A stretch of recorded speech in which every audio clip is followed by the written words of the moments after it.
एक जंगल काफी हरा भरा और सुंदर था। उसी जंगल में एक टोनी चिड़िया एक पेड़ पर एक छोटा सा घर बनाकर अपने पति राजू चिड़े के साथ रहा करती थी। टोनी चिड़िया और राजू चिड़े बहुत ही समझदार और ईमानदार थे। टोनी चिड़िया और राजू चिड़े के पास जंगल में एक छोटा सा खेत था।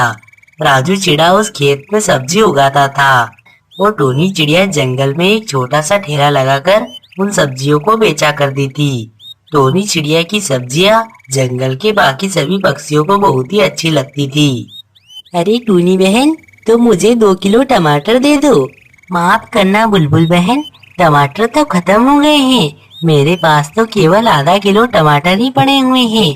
क्या आप खरीदोगी? ठीक है टूनी बहन, तुम आधा किलो टमाटर ही दे दो। ठीक है बुलबुल बहन, मैं अभी तुम्हें टमाटर दे देती हूँ।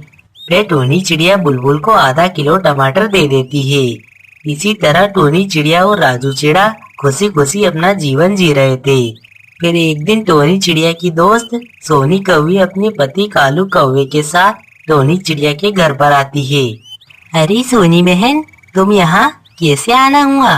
बस तुमसे मिलने का मन किया और मैं यहाँ पर आ गई। क्या सोनी बहन, सच में तुम केवल यहाँ मुझसे ही मिलने के लिए आई हो? अरे टूनी बहन, दरअसल मैंने इसी जंगल में एक नया घर लिया है। अब मैं कालू जी के साथ इसी जंगल में रहूंगी। अरे वाह कवि बहन, ये तो बहुत ही अच्छी बात है। मैं तो बहुत खुश हूँ। अब हम दोनों रोज मिल सकते हैं। हाँ टूनी बहन, तुम ठीक कह रही हो। अच्छा, आप दोनों बातें करो, मैं तब तक खेत में पानी देकर आता हूँ। खेत में पानी इस वक्त? हाँ, मैं रोज इसी समय खेत में पानी देता हूँ। राजू भाई, मेरे पास तो 40 खेत है और मैंने सभी खेतों में पानी देने के लिए सभी खेतों में एक एक नौकर रख रखा है। कालू भैया, अब हम खेत में पानी देने के लिए नौकर क्यों रखें? इससे केवल पैसा बर्बाद होगा। फिर सभी थोड़ी बहुत बातें करके अपने घर पर चले जाते हैं। फिर रात हो जाती है। टोनी चिड़िया और राजू चिड़ा सो जाते हैं। फिर रात से सुबह हो जाती है। टोनी चिड़िया सब्जी बेचने और राजू चिड़ा खेत में काम करने के लिए चला जाता है। टोनी चिड़िया सब्जी बेचने के लिए अपना ठेला लगा लेती है।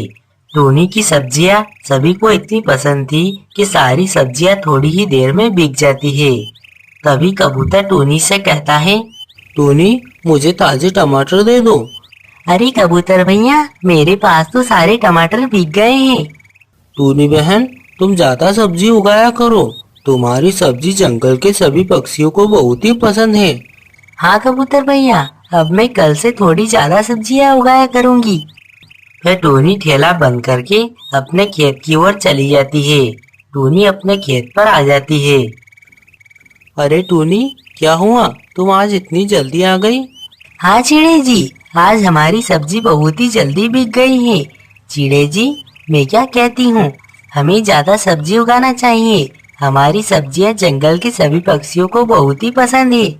हाँ टूनी, तुम कह तो ठीक रही हो, लेकिन हमारे पास ज्यादा सब्जियां लगाने के लिए खेत नहीं है। चिड़े जी, हम आसपास के थोड़े बहुत खेत खरीद लेते हैं। टूनी, तुम कह तो ठीक रही हो, लेकिन हमारे पास खेत खरीदने के लिए पैसे नहीं है। हम इतने सारे पैसे कहाँ से लेकर आएंगे? चिड़े जी, मैं अपनी दोस्त सोनी कवि के पास जाती हूँ, वो मुझे जरूर पैसे दे देंगी। ठीक है टूनी, तुम पैसे लेने के लिए चली जाओ। फिर टूनी चिड़िया अपनी दोस्त सोनी कौवी के घर पर चली जाती है। अरे टूनी बहन, तुम यहाँ पर क्यों आई हो? कौवी बहन, मुझे दरअसल कुछ पैसे चाहिए। क्या तुम मुझे कुछ पैसे दे सकती हो? मगर टूनी बहन, तुम्हें पैसे किस लिए चाहिए? वो मैंने और राजू जी ने सोचा है कि हम ज्यादा सब्जियां उगाएंगे, इसलिए हम अपने खेत के आसपास वाले खेत खरीदना चाहते हैं। सोनी कवि ये बात सुनकर बहुत ही जलने लगती है। टूनी बहन, अभी तो कालू जी घर पर नहीं है, तुम शाम को आना। ठीक है कवि बहन, अब मैं चलती हूँ। फिर टूनी चिड़िया वहाँ से चली जाती है और कालू कौवा अंदर से बाहर आ जाता है। अरे सोनी, तुमने टूनी से झूठ क्यों बोला कि मैं घर पर नहीं हूँ? अरे वो टूनी मुझसे खेत खरीदने के लिए पैसे मांगने के लिए आई थी। तो क्या हुआ, तुमने टोनी को पैसे क्यों नहीं दिए? अरे मैं नहीं चाहती कि टोनी मुझसे भी ज्यादा अमीर बन जाए। अरे टूनी तुम्हारी दोस्त है और तुम्हें टूनी के बारे में ऐसा नहीं सोचना चाहिए। फिर शाम हो जाती है, लेकिन टूनी चिड़िया पैसे लेने के लिए नहीं आती है। सोनी कभी बहुत देर तक देखती रहती है, परंतु टोनी चिड़िया नहीं आती है। फिर सोनी कौवी और कालू कौवा अगले दिन टूनी चिड़िया के खेत पर आते हैं और सोनी कौवी टूनी चिड़िया से कहती है, अरे टूनी बहन, तुम कल पैसे लेने के लिए क्यों नहीं आई? कौवी बहन, हमने मुखिया से पैसे उधार ले लिए हैं और ये देखो, हमने ये 5 खेत खरीद लिए हैं। अरे वाह, ये तो बहुत अच्छी बात है। तुम्हें बहुत बहुत बधाई हो। सोनी कौवी मनी मन बहुत जल रही थी। तुम्हें पैसे चाहिए था ना? नहीं, अब नहीं चाहिए। आपका बहुत बहुत शुक्रिया। फिर इसी तरह कुछ दिन बीत जाते हैं। सब्जी बेचकर टोनी और राजू बहुत अमीर हो गए थे और टोनी सब्जी बेचकर ठेले से सब्जी की एक दुकान खोल लेती है और टोनी की सब्जियों की बिक्री और भी बढ़ जाती है। टोनी अपने खेत के आसपास के बहुत सारे खेत खरीद लेती है। टोनी अपनी दोस्त सोनी कौवी से भी ज्यादा अमीर हो जाती है। सोनी कौवी टोनी के घर और खेत को देखकर मन ही मन बहुत जल रही थी। सोने, क्या हुआ? कालू जी, वो देखो, टोनी हमसे भी ज्यादा अमीर हो गई है और उसने एक बड़ा सा घर भी बना लिया है। सोनी, टोनी ने इस सब के लिए बहुत ही मेहनत की है, तब जाकर उसे यह सब मिला है। कौवे जी, अब हम भी सब्जी की एक दुकान लगाएंगे। कालू कौवा सोनी कौवी की बात मानकर अपना काम छोड़ देता है और एक खेत में सब्जी लगा लेता है और सोनी कौवी जंगल में ठेला लगाकर सब्जी बेचने लगती है। लेकिन जंगल में नहीं होने के कारण सोनी कौवी से कोई भी सब्जी नहीं खरीदता है।